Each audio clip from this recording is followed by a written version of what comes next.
told me it couldn't be done, that I was a lost cause.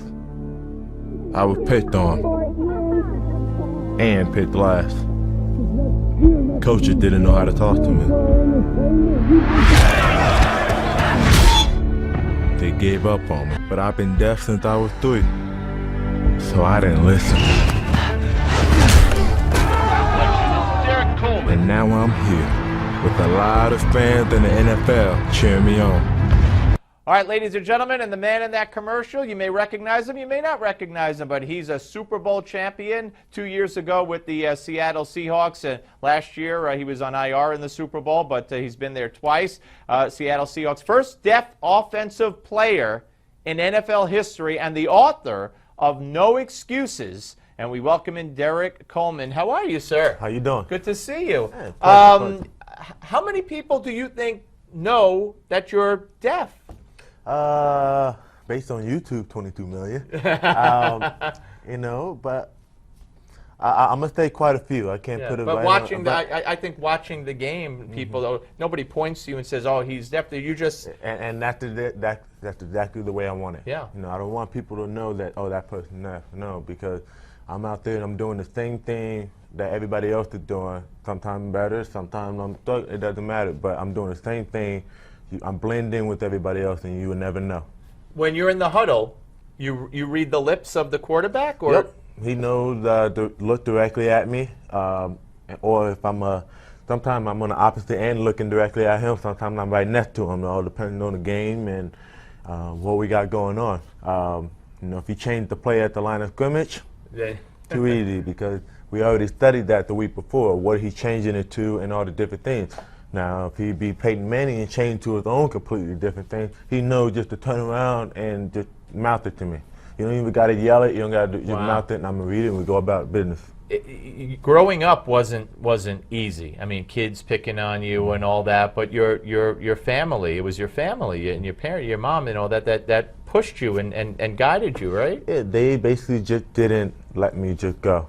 They didn't just let baby me. They just said, hey, you got to go. You got to interact with the world because they're not going to baby you, so why should we?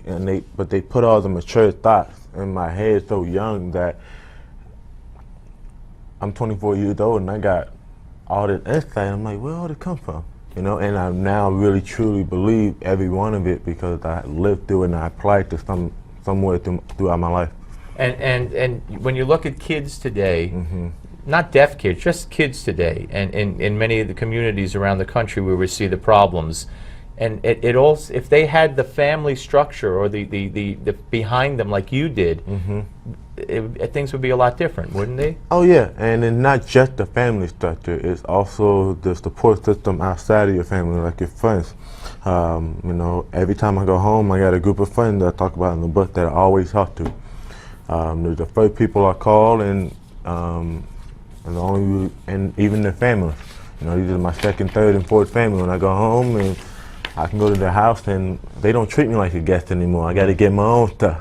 Yeah, go ahead. Go ahead. No, I was going to say, it's all in the book, ladies and gentlemen, No Excuses by Derrick Coleman. We only have a couple more minutes, and there's so much I want to talk to you about. Let me ask you real quick, Tom Brady, who you guys faced, last year and lost to. He's appealing his suspension today in New York. Yep. Do you think he should be suspended or not?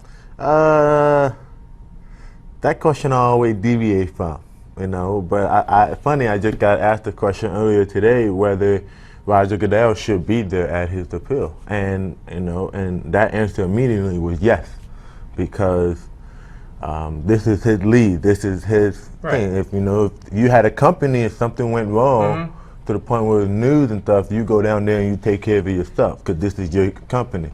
Roger Goodell's the NFL. This is his company. But with Brady and they would have been in that game. They romped in the AFC Championship game. They didn't need deflated balls. So I mean, you faced them right after that in the Super Bowl. Should Brady have played in the Super Bowl if he's suspended now? Man, I'm glad he played in the Super Bowl because I don't care about all that stuff. We were the best team and they were the best team, and we're playing against each other. I don't want to have. We would have won that game and he didn't play. everybody would have been saying, Change "Oh, it, Tom yeah, Brady yeah, wasn't yeah, playing, yeah, blah yeah. blah blah." I want the best of the best at the head. You know, leave all that legal stuff for later. You see that P. Diddy got arrested for Yep. threatening the coach. What do you think of that? I actually, one of my friend's dad posted on Twitter. It was like, you know, there's a lot of times when I wanted to punch the coach, but I never really did it. So maybe Diddy should think about it next time. But I'm like, every parent has their own way of being protective, and I know it's a protective situation. Great seeing you, man. Great Pleasure. seeing you. Good luck. And you're healthy now, and you'll be playing. The Yes, book, sir. No Excuses, ladies and gentlemen. Pick it up. A fantastic story. Give Me 5 is next. We're coming back.